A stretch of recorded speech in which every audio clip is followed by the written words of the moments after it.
one day I was working on the computer and I'm like, I'm just going to get up and walk around. So I walk outside and I just start walking around the chow hall. It's a beautiful day in San Diego.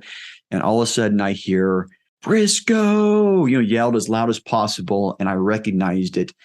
It was the drill instructor from my platoon that was the harshest drill instructor. And I'm just like, oh gosh, I'm done. I'm out there all alone, walking around, doing nothing. Welcome to Your Story Doesn't End Here, the mental health podcast of military and veterans who refuse to be silenced. I'm your host, Rachel, and my mission with this podcast is to be a voice for those who don't have a voice, bring awareness to mental health issues, provide value and solutions, and to change the culture when it comes to mental health within the DoD organizations. Thank you, everyone, for coming back for another episode of Your Story Doesn't End Here. Today's guest is Brian Briscoe. He retired from the U.S. Marines in 2021 after 20 years of service, and since retiring, he has focused on helping people in his network invest in apartments to help diversify their portfolio. Brian, I really appreciate you being on the show today. Thank you so much for being here. Thank you, Rachel. Very much appreciate you and the show. Yeah, so I would love to just get into your story, hear about everything you experienced in your 20 years served, what you're doing now, and we'll just go from there. Yeah. So let's see, where do I start? So going through high school, and I think this is kind of ironic, but I remember sitting next to a friend and him telling me that he got a scholarship to the Naval Academy. And he was one of the smartest kids in the school. And I remember looking at him and I said, why would you waste your abilities on the military? Okay. I said that. Okay. 17-year-old Brian Briscoe said that. So if you're to rewind the clock, almost 30 years ago, I'm mid 40s now. So almost 30 years ago, my idea of the military was a lot different than it is now. I had zero intention of joining the military at age 17, so, for some reason, I looked at the military as, I didn't know the difference between officer and enlisted. I kind of viewed everybody as, enlisted grunt type stuff. But so my goal was to go through college. I wanted to be a math professor. Okay. And that's what I wanted at the time. Turns out it probably would have made me miserable, but, I was good at math and I liked teaching. So I went to the University of Utah. It was a fairly local school. I graduated high school when I was 17. So I spent a year at the University of Utah. And then I went on a mission for my church. And I remember one day listening, I was not really part of the conversation. I was minding my own business next to two other missionaries. And one of them was talking about being a Marine reservist. All right.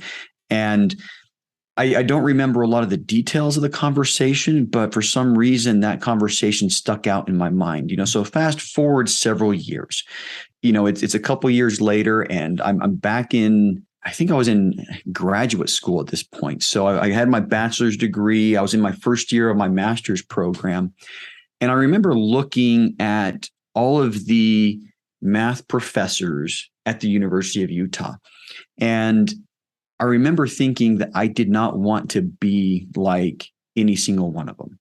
They were all socially awkward, and, I wanted to have their job, but I didn't want to be like them. And I started realizing that, if I did everything that they did, if I kept on, I think Jim Rohn says you are the average of the 5 people that you spend the most time with, and a lot of things like that.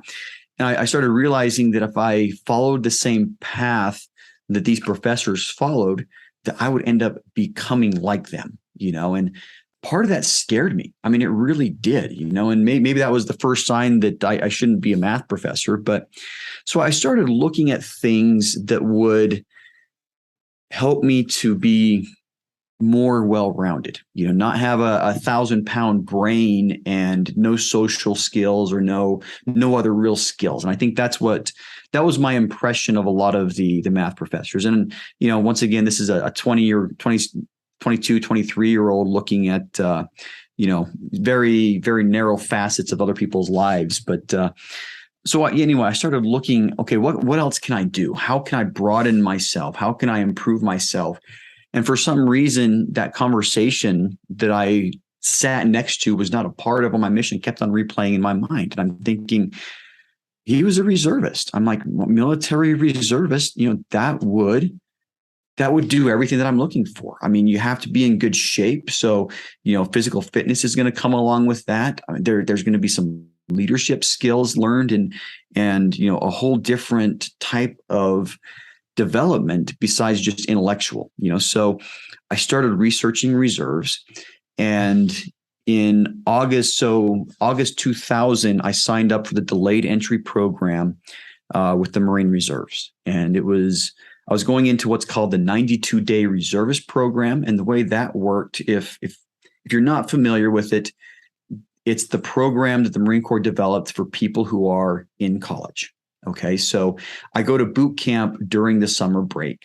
Okay. I come back home, and instead of going straight to the Marine Corps enlisted pipeline, is boot camp, MCT, which is Marine Combat Training, I think, and then your MOS school. So the way this program was set up is I would do boot camp one summer, my MOS school the second summer, and MCT my third summer, so I could continue to go to college. And so that's what I did. I signed up for that program. I got my master's degree on May 4th, 2001. And I shipped off to boot camp on May 7th, 2001. So I had 3 days in between the two. And, boot camp experience, everybody has their own boot camp experience. I'm going to say mine was similar to everybody else's. It was somewhat of a shock, and my world got turned upside down. But, 3 months later, I graduated boot camp, and I really liked the idea of being a Marine, but I got picked on a lot by my drill instructors because I had a master's degree. I don't know how many recruits in my company, but, we probably started with somewhere around, 500-600 recruits in my company. And there were 2 people in the entire company that had, a college degree, and I had a master's degree. And at some point in the first couple of weeks of boot camp, every single drill instructor from the company found me at some point. Random drill instructor would walk into the squad bay. Where's the recruit with a master's degree? And it was just like, here I am, drill instructor. And it's like, okay, I know what's coming. And, it was just one drill instructor on each side yelling at me, but interesting. I will tell one story from boot camp that I thought was hilarious at the time. There's not many things about boot camp that make me smile, but this story does. At the time, the recruits had, I think it's called Team Week. I don't remember what it was, but we worked at the Chow Hall. They don't do that anymore, but we worked at Chow Hall 620 on MCRD San Diego, and the recruits assisted the Marines who worked there. At the time, this was before the government contract came in, and all the Chow Halls are run by contract now, but at the time it was run by Marines. So we would go in and we would augment the Marine staff there, and there was a staff sergeant who was in charge of everybody, and he put me in charge of everything to do with a computer. I think he kind of realized, okay, this guy's a little smarter, or not necessarily smarter, wrong word. I think there was plenty of intelligence there. I had just had more formal education than everybody else. So he made me do a lot of stuff on the computer for him because he was not computer literate. And he was very lax. He basically told me, as long as you get your job done, I don't care. And he says, get your job done and then go out and help the other people at their stations. So one day I would go help the people on the meat line or the main line. I would go help people with, making cookies on another day. And so it was a really, really nice break from boot camp. But one day I was working on the computer and I'm like, I'm just going to get up and walk around. So I walk outside and I just start walking around the Chow Hall. It's a beautiful day in San Diego. And all of a sudden I hear Briscoe, yelled as loud as possible. And I recognized it. It was the drill instructor from my platoon that was the harshest drill instructor. And I'm just like, oh gosh, I'm done. I'm out there all alone, walking around, doing nothing.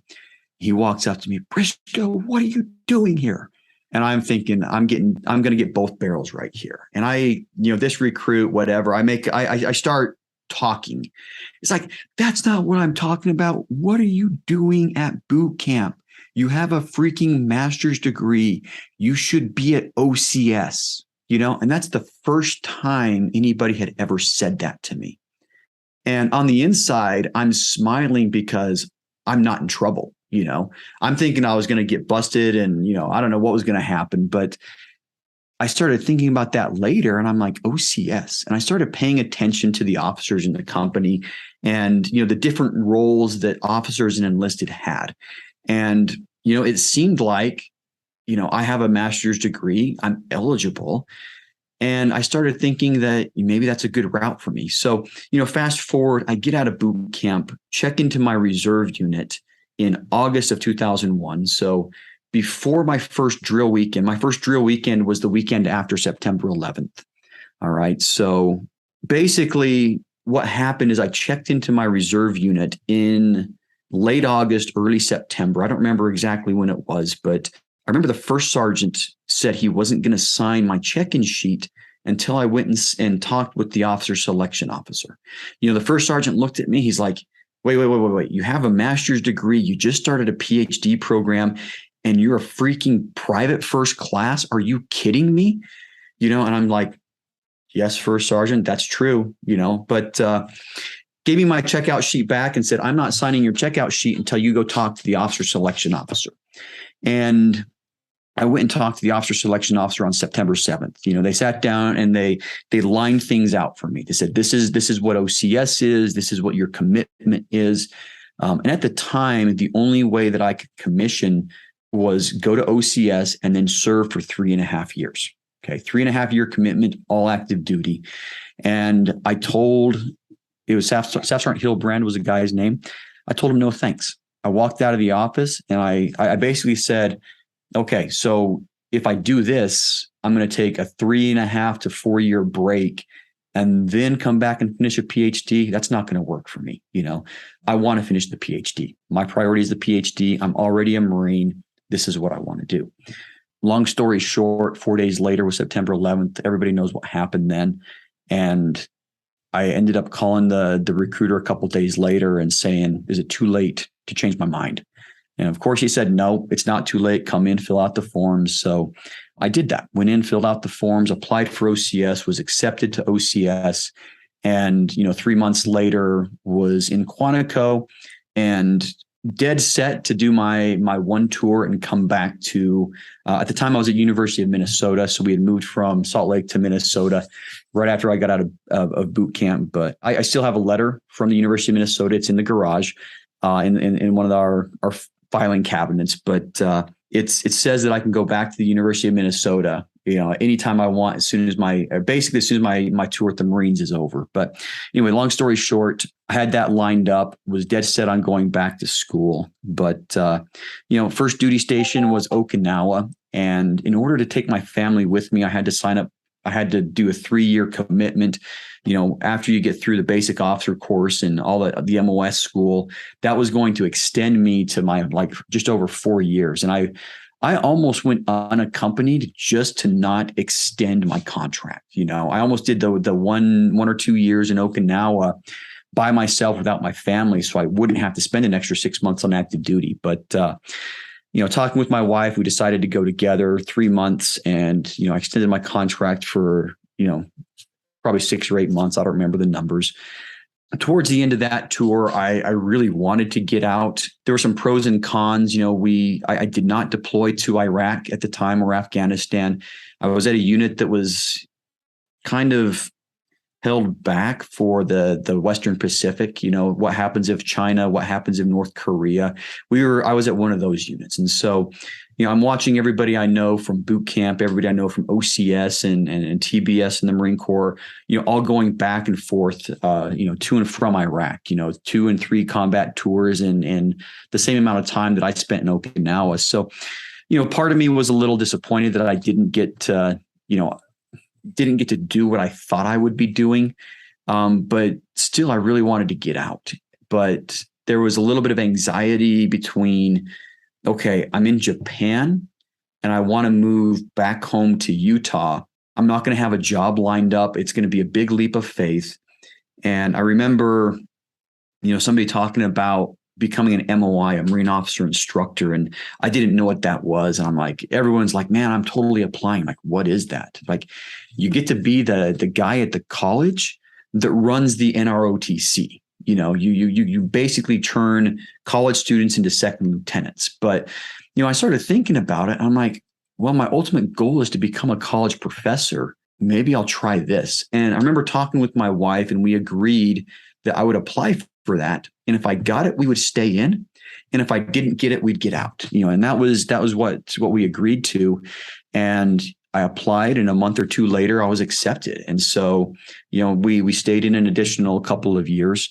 So from there, I spent 3 years from 2006 to 2009 in San Diego. I know, terrible. I had to be in San Diego as a college professor for 3 years, college professor / Marine captain. Towards the end of that tour, it's 2009. The economy's terrible. And one of my old bosses calls me up just out of the blue one day, calls me up and, hey, Brian, I could really use somebody like you.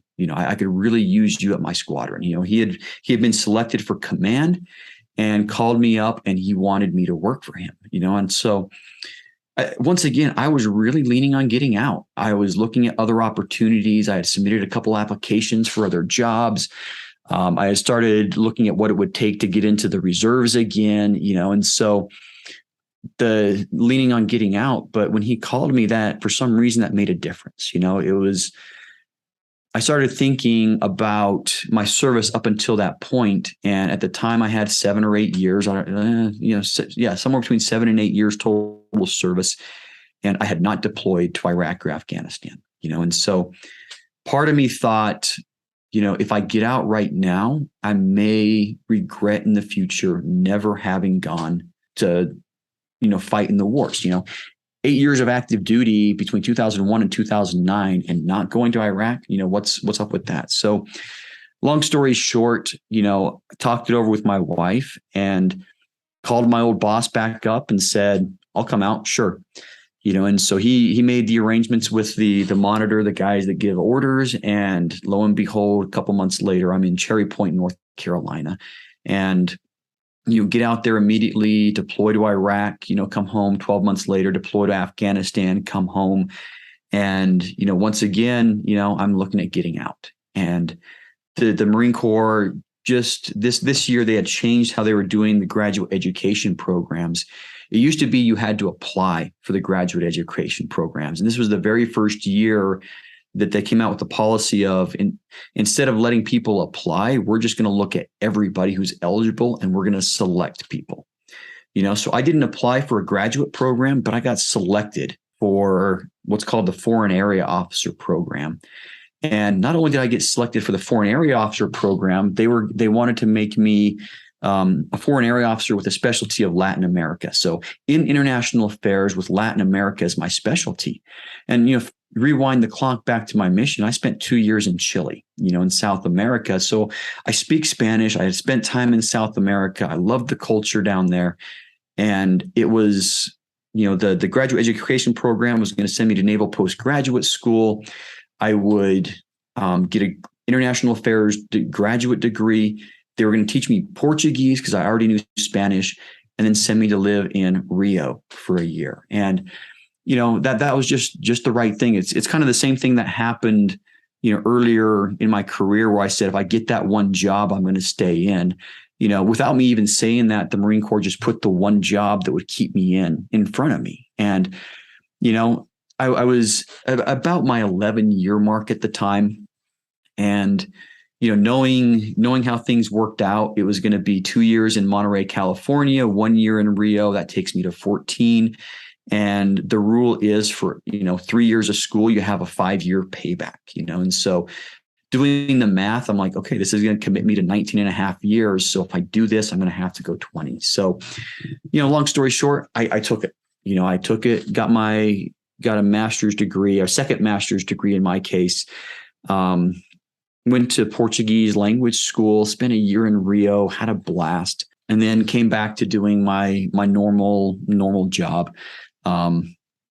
And anyway, it did 2 more tours and got out. So deployed again in 2016 and 17 with the 11th Marine Expeditionary Unit. Spent a lot of time on a ship, somewhere in big bodies of water in the Middle East.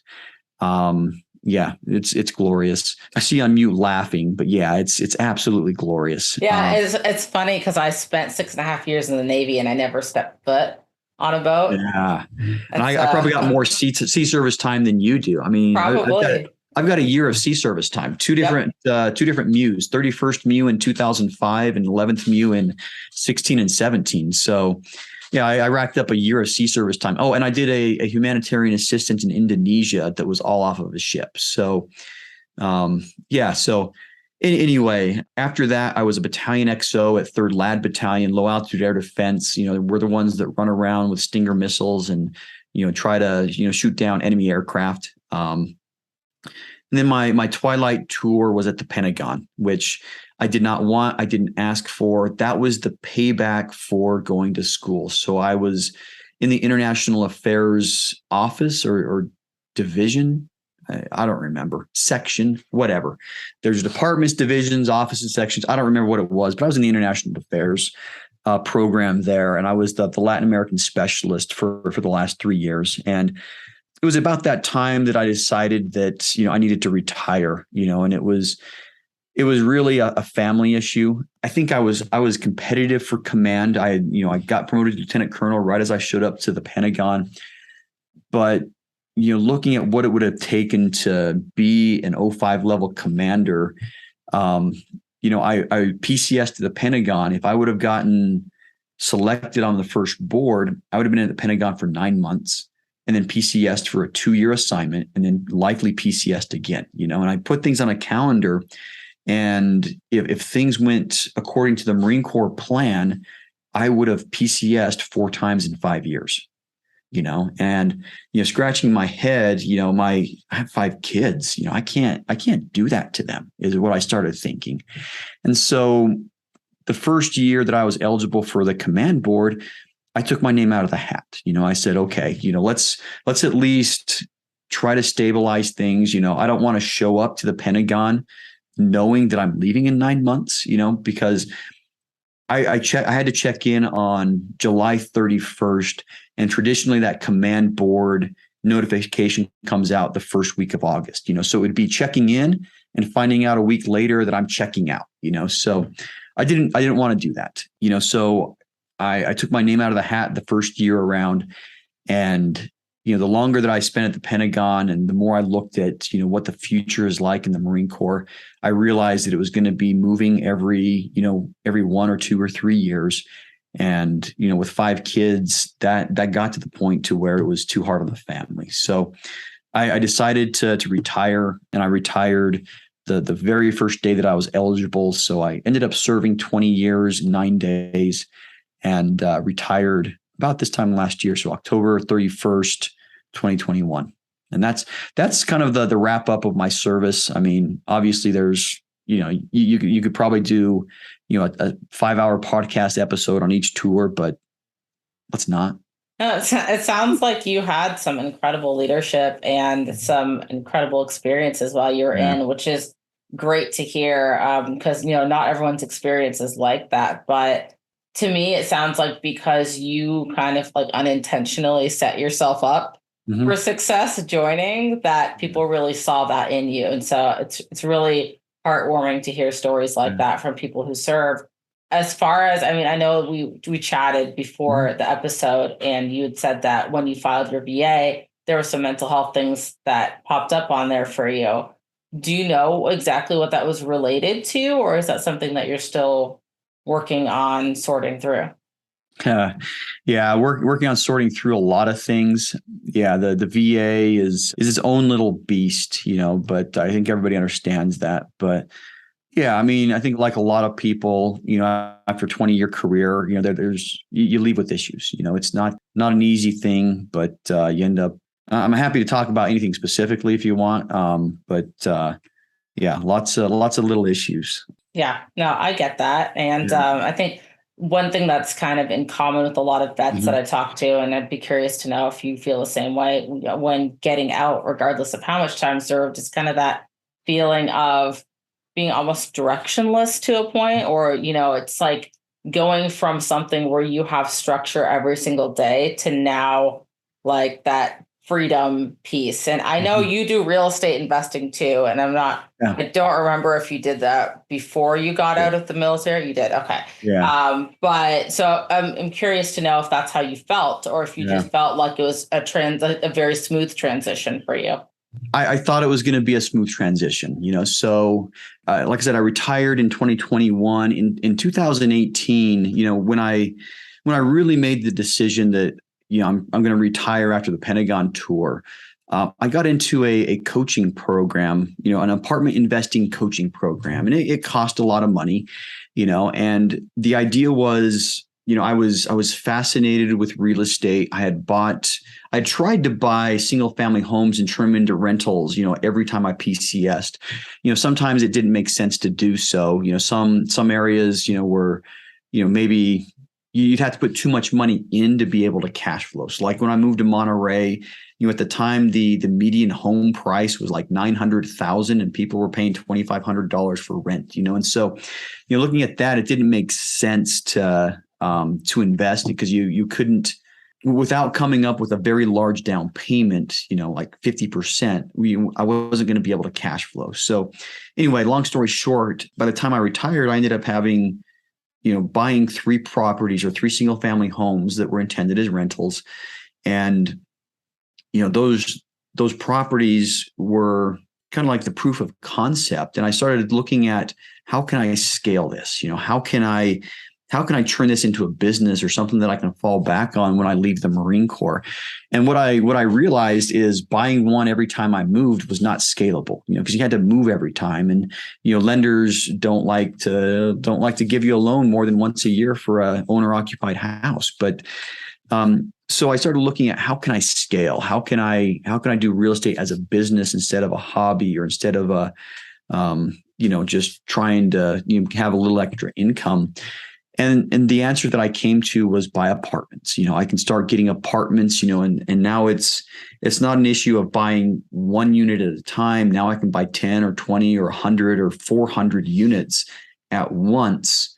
And that answered the scale question, that answered the business question. So like I said, 2018, I signed up for an apartment investing mentoring program and started doing that. And through the program, I met a couple of people that I decided to partner with. And that was my exit strategy. And so when I retired, I was fully committed to continue to work with that partnership on different properties, but that's not how things turned out, So I retired, I moved across the country. I'm still on terminal leave. And one of my partners calls me and says, "Hey, I've decided to step away from the partnership," and so, that really made me think about a lot of different things, and, how things were going to happen. And, looking at the personalities and the dynamics in that current group, whenever we disagreed on something, he was the person that usually, we sided together, and so when I started looking at things, it turned out that over the next 4 months, and this was a long, arduous, very mentally and emotionally taxing process, I decided to leave that company, so I thought that I would have stability. I thought that I would have, something to fall back on, something that kept me going every day, and, partners that, and incidentally, we at the time that I retired, we owned, 630 apartment units together. We're making enough money that I didn't worry about money. And then, so deciding to leave that company, number one, that I had built that as my exit plan, and I had exited my W-2, so I was making a lot less money. And, retiring at 20 years, you end up making about 30% of your active duty pay, because you don't get your BAH, there's, don't get your other allowances. It's just 50% of your base pay. But yeah, so long story short, there was a period where I really didn't know what the future was going to look like. And I think, mentally and emotionally, I went into a kind of a little nosedive or tailspin or whatever you call it. But, I didn't know what to do next, who else to work with and a lot of things. And yeah, so like I said, mentally and emotionally, I took a turn for the worse. And yeah, that it ended up being several dark months, and I'm still dealing with a lot of the aftermath of that. It's I think a lot of it, my confidence took a nosedive. I mean, when I retired, I knew exactly what I was doing. I have a podcast that's doing extremely well. I had a lot of people that look to me as, somebody who's really established in the field. And then all of a sudden,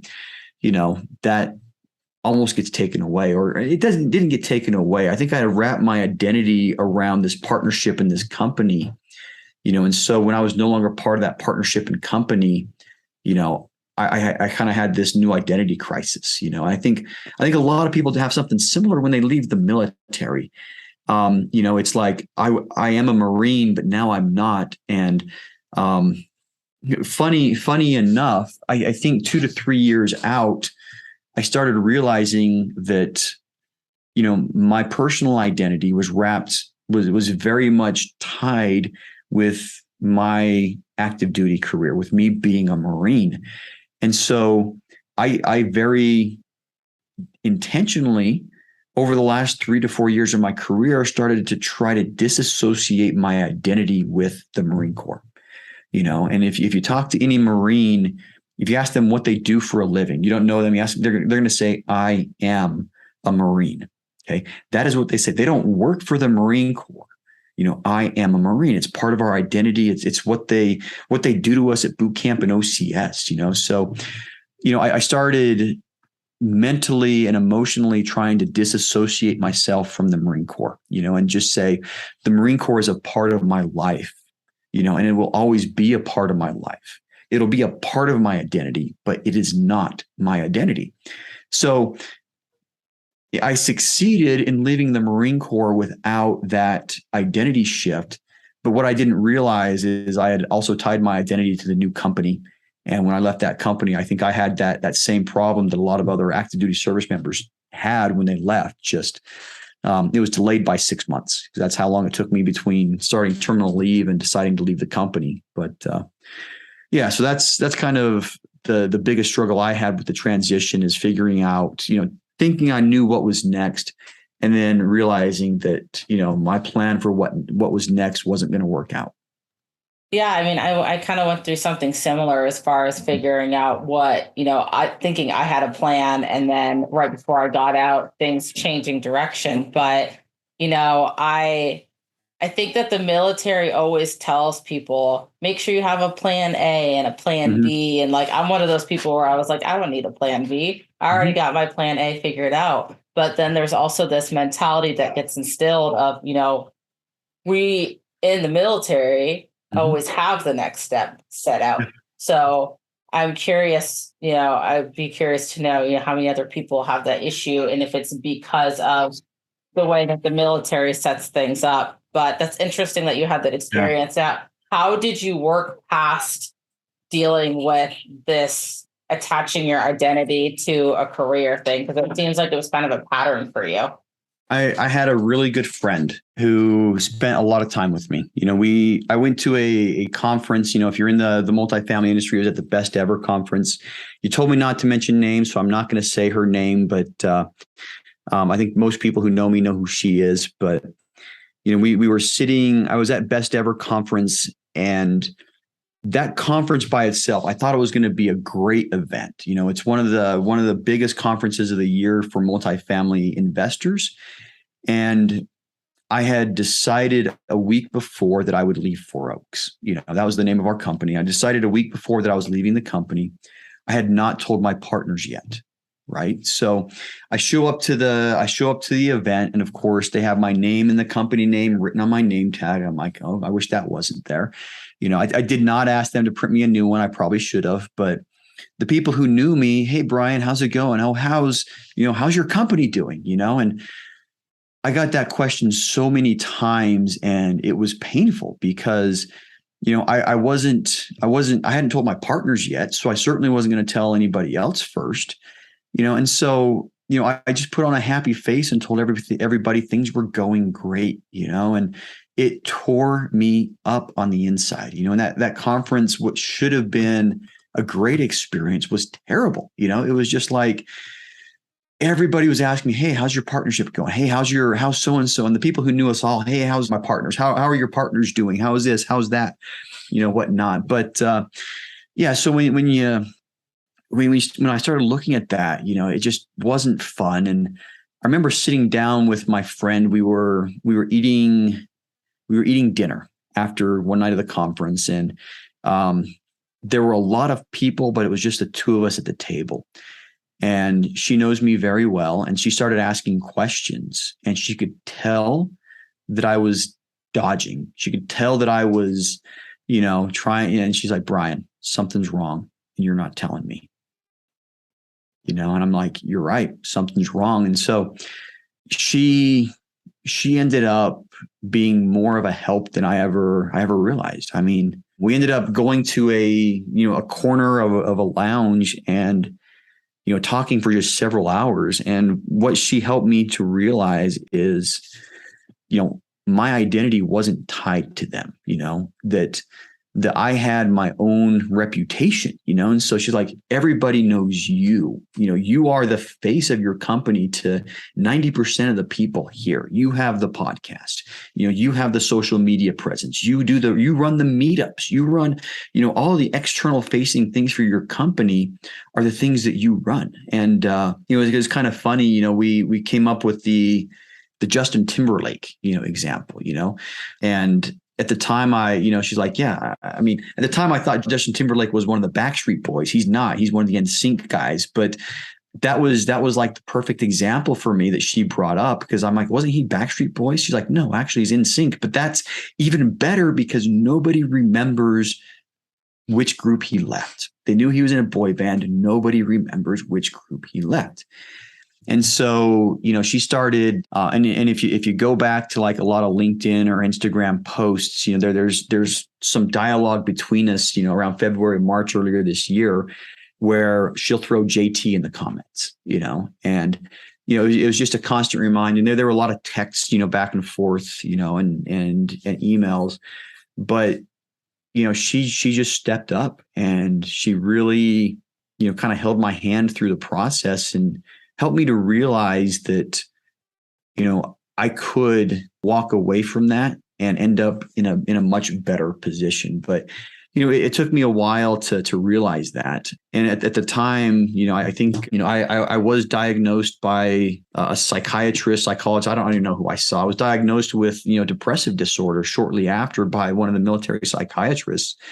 And, that leaving the Four Oaks was definitely a part of the thing that put me in that mental tailspin, and so, and right now it's been 6 or 7 months, and I'm still working through a lot of the mental issues and the emotional issues that I have. There's, a lot of the things that they wrote, I got my paperwork right here, a lot of the diagnosis that they wrote on there. I'm like, yep, I have that. Yep, I got that. Yeah, I got that too. So it's something that I'm still working through. I think, fortunately, financially, we were in a good enough position where I had time and space to work it out, and I still have time and space to work it out. So anyway, that's kind of how I started to get through it. And I'll be honest, I'm not through it yet. Yeah. I mean, I think stuff like that takes time. A lot of people don't talk about the, I guess, emotional trauma that can come with disassociating and detaching from something that you created an identity with for so long. And so, I mean, that's definitely a conversation that I think needs to be had, especially surrounding the military and things that we do after the military, and, how to really cope and deal. But I think you saying having a mentor and someone there, that is excellent advice. And I hope that other people, look into that as an option, finding that trusted person who can, help you through that. But so you mentioned a lot of what you're already doing in real estate space. But can you just tell us a little bit about what you have going now? I know you have your network and your podcast, but go ahead and tell the listeners everything that you have in that space. Yeah. So to date, I've been involved in 12 different commercial real estate transactions. total. A lot of people talk about unit count. It's one way to, I don't think it's the best way to show how much you've done, but unit count, we're sitting between 11 and 1,200 total units that I have or have had ownership in. We've sold probably half of those properties. And what we typically do, I mean, most people are familiar with like the HGTV or TLC, flip that house type series.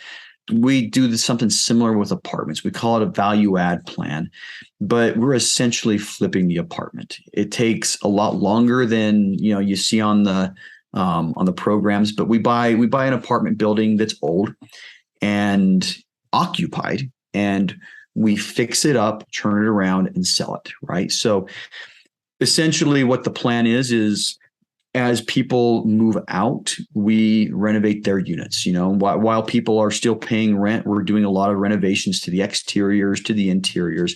But it takes a lot longer because, number one, we're dealing with, sometimes hundreds of units. And it takes a long time to renovate that much. But also because we have tenants in there paying the rent, so we're still making income while we're doing the renovation plan. But long story short, it takes about 2 years for us to accomplish our business plan. So, the properties that we bought in 2019 and 2020 have been, for the most part, sold. We still have, one or two of those, left in the portfolio. But yeah, so up until that, the business plan for the most part is we find the apartments, we decide these are the renovations we're going to do. This is the stuff that's going to add value and help us to increase the income off the property. And then we find people who want to invest in real estate. So, if somebody wants to invest into apartments and they don't know how, give me a call is the answer, and I'll walk you through it. But essentially, the way we set it up is we set it up so that we do all the work, and people can just invest money like they would into, a brokerage account or whatnot. And, we use that money to purchase the property. We use that money to do the renovations. We give the investors a certain percentage of ownership in the property as well. So there's, they're legally entitled to income off of the property, but they share in the upside. When rents come in, expenses are paid, there's a lot of money left over, they share in the income off the property. So that's the business plan. I've been involved in 12 different complexes right now, and about half of them have, we say, come full cycle, but half of them we've sold for a profit. And the next several years, I'm going to continue to do the same thing. Just try to find good deals for apartments or good apartment buildings that will make good investment opportunities for me and for the people in my network. And how do I turn that into a job? Well, since when we buy an apartment complex like that, we get a little bit of money we keep a little bit percentage of the ownership for our sweat equity. So yeah, so I do get more income for being part of the team that puts the deal together. But I'm also investing my own money in there. So, it's, for me, it's a job plus an investment. But yeah, that's what I'm doing now. You mentioned the podcast. It's called the Diary of an Apartment Investor podcast, and I think it's fairly unique in the space. We bring on two guests on the episodes, and one person will typically have a lot of experience in apartment investing, and the other person will typically have no experience in investing. And we let the person with no experience ask questions about how to do what we're doing. So it's really aimed at the people who want to learn more about how to do what I do, not necessarily invest with me. It's not aimed at the people who want to write checks. It's aimed at the people who want to, rinse and repeat, the model that I do. So there is that. I also have, I started a multifamily educational community. It's got a lot of written content on, once again, how to buy apartment buildings. And along with that, we have, meetups. We have evening meetups twice a month where we bring in a guest speaker. And then we have, where we met, we have a weekly networking group on Fridays where anybody who's interested in apartment investing for any reason can show up and meet other people who are doing what, they're interested in doing. So I think that's, from top to bottom, everything, so I'm looking for opportunities to invest in. I invite my friends and people in my network to invest with me. At the same time, I have a podcast that helps people learn how to do it. And then I have an educational community that helps people to learn how to do it. So in a nutshell, that's it. Cool. Well, I will make sure to post all those links in the show notes for anyone that wants to check that out or reach out to you. What's the best way to get in contact with you, Brian? I would say easy, LinkedIn. I'm very active on LinkedIn. If you send me a note on LinkedIn, I'm going to respond to it. If you want to bypass LinkedIn and just go straight to email, that's fine too. It's brian@streamlinecapitalgroup.com.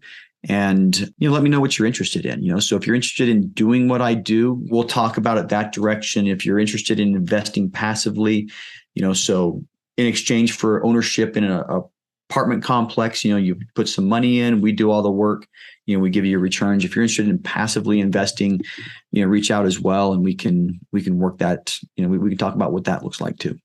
Is this something that you recommend that active duty start before they get out or retire? If it's what they choose to invest in, I should add. Yes. And I think there is a place for real estate investing in every portfolio. It depends on how sophisticated the person is as well. I mean, I wouldn't, if somebody's net worth, so let me back up. Typically, the minimum investment in these types of apartment opportunities is $50,000. Okay. So, if you're brand new to investing, you don't have a lot of money, you don't have a lot of net worth, this is not the right deal for you. Okay. But, if you've been investing in the stock market or whatever for several years, or maybe a couple single family homes for several years, and you're looking to find alternatives, there's lots of good reasons to invest in real estate. I mean, it's October and 2022 right now, and year to date, the stock market's down over 20%, so I would say, people who start looking at their portfolio and asking the question, is there a better alternative to the stock market? Okay. That's a great point to where you want to start looking into what the investment community calls alternative assets. Okay.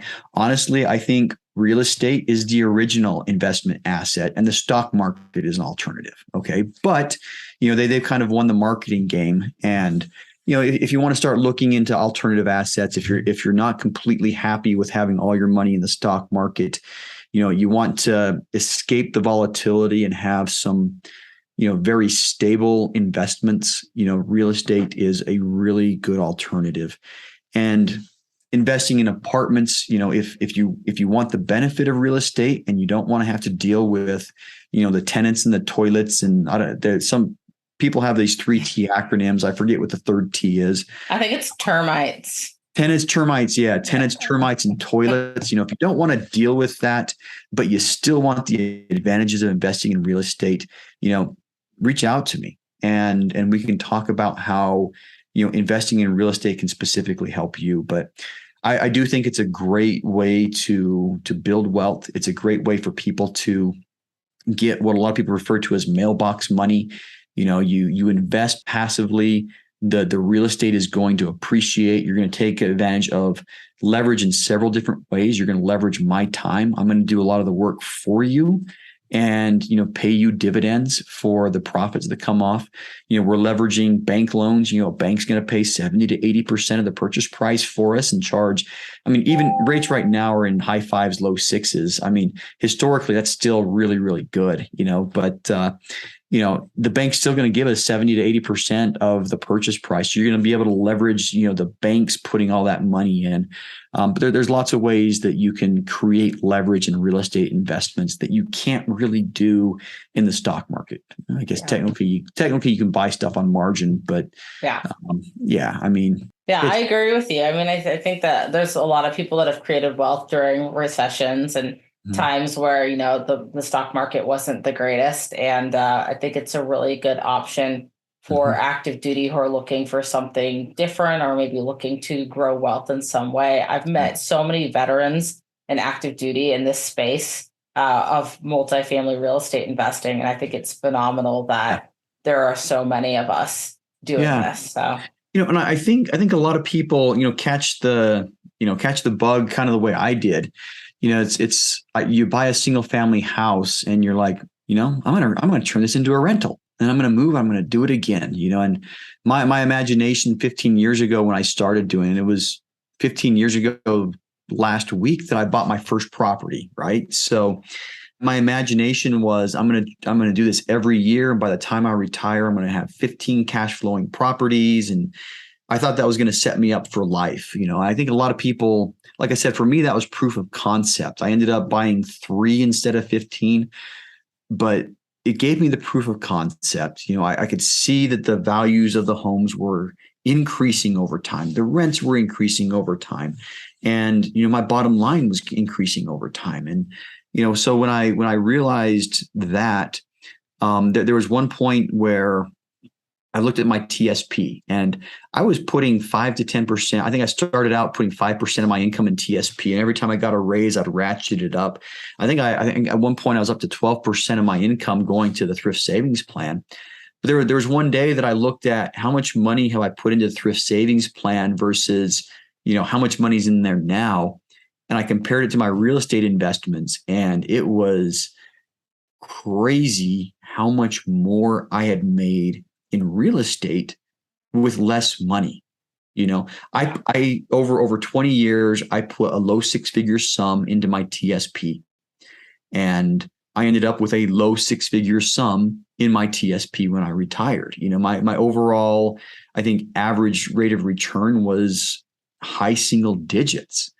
And in the three properties I purchased, 3 single family homes that I purchased, my total down payment was $50,000, and selling all 3 of those properties together, I netted $350,000. So I 7x'd my numbers on the properties, whereas I got single digit, maybe a 7% return in the market. And that's really what made me start thinking about, I don't want to be invested in the stock market.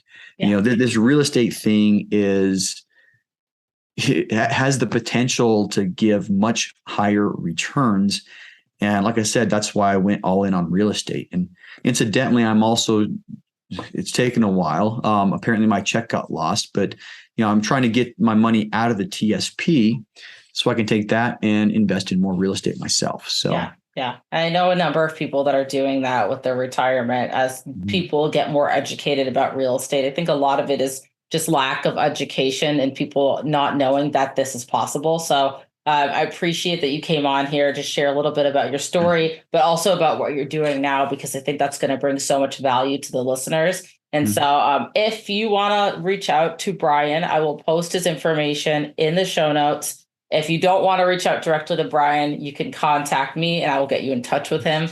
Website is www.ysdeh.com. That will also be posted in the show notes. But either way, we'll get you in touch. If this is something that you're interested in doing, reach out to him. He's an expert in this space. I mean, I think you're an expert in this space. I don't know if you consider yourself one, but good question. I always look at the people ahead of me and consider them experts.